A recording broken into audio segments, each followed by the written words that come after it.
नमस्कार साथियों, मैं शैलेंद्र तिवारी और आप देख रहे हैं द इंडिया लाइव। राजधानी लखनऊ का संजय गांधी पीजीआई अस्पताल एक ऐसा संस्थान जहां उत्तर प्रदेश ही नहीं बल्कि देश के कई राज्यों से मरीज जिंदगी की उम्मीद लेकर पहुंचते हैं। लोग भरोसा करते हैं कि यहां उन्हें बेहतर इलाज मिलेगा, जरूरी दवाएं मिलेंगी और इलाज के लिए दर दर नहीं भटकना पड़ेगा। लेकिन अब इसी पीजीआई को लेकर कई गंभीर सवाल खड़े हो रहे हैं। मरीजों और उनके परिजनों का आरोप है कि अस्पताल के अंदर मिलने वाली कई जरूरी दवाएं उन्हें उपलब्ध नहीं कराई जा रही और डॉक्टरों या कर्मचारियों की ओर से उन्हें बाहर के प्राइवेट मेडिकल स्टोरों से दवाएं खरीदने के लिए कहा जा रहा है। सबसे बड़ा सवाल यही है, आखिर ऐसा क्यों हो रहा है या फिर इसके पीछे कोई और वजह है। कई मरीजों का कहना है कि सरकारी अस्पताल में इलाज करवाने का सबसे बड़ा कारण यही होता है कि यहाँ दवाओं और जांचों का खर्च कम पड़ता है। लेकिन अब मरीजों को हर दवा के लिए अस्पताल के बाहर भागना पड़े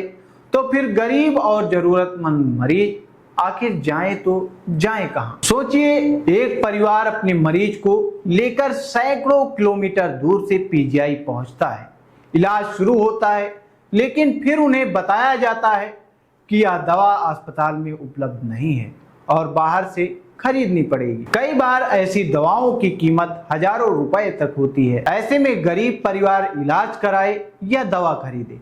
यही वजह है कि अब इस पूरे मामले को लेकर सवाल उठने लगे हैं। क्या अस्पताल के लिए आने वाली सभी दवाएं वास्तव में मरीजों तक पहुंच रही हैं या किसी प्राइवेट मेडिकल स्टोरों पर मिली भगत से बेची जा रही है?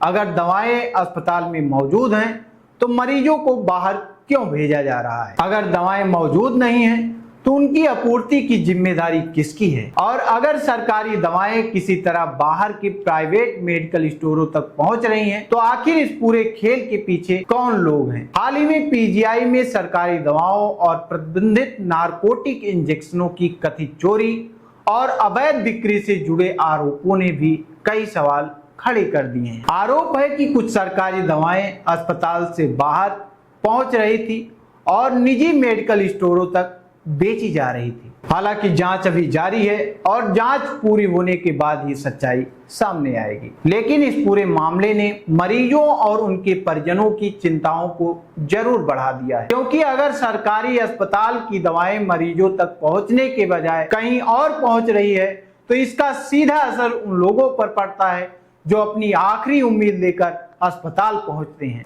स्वास्थ्य व्यवस्था केवल इमारतों और मशीनों से नहीं चलती, उसकी सबसे बड़ी ताकत मरीजों का भरोसा होता है। और अगर मरीजों को यह महसूस होने लगे कि उन्हें मिलने वाली दवाएं कहीं और जा रही हैं तो यह भरोसा कमजोर होने लगता है। अब सवाल जिम्मेदार अधिकारियों और स्वास्थ्य विभाग से है। क्या अस्पताल के स्टाफ की नियमित जांच होती है? क्या दवाओं की सप्लाई और वितरण की निगरानी पर्याप्त है? क्या मरीजों को बाहर भेजने की शिकायतों की कभी गंभीरता से जांच की गई है? और अगर कहीं कोई गड़बड़ी है तो उस पर कार्रवाई कब होगी? क्योंकि सरकारी अस्पताल में इलाज के लिए आने वाले मरीजों को दवाओं के लिए बाजारों के चक्कर लगाने पड़े तो इससे बड़ी विडंबना शायद ही कोई और हो सकती है। मरीजों और तीमारदारों की मांग है कि पूरे मामले की निष्पक्ष और पारदर्शी जांच हो ताकि सच्चाई सामने आए और यदि कोई दोषी है तो उसके खिलाफ सख्त कार्रवाई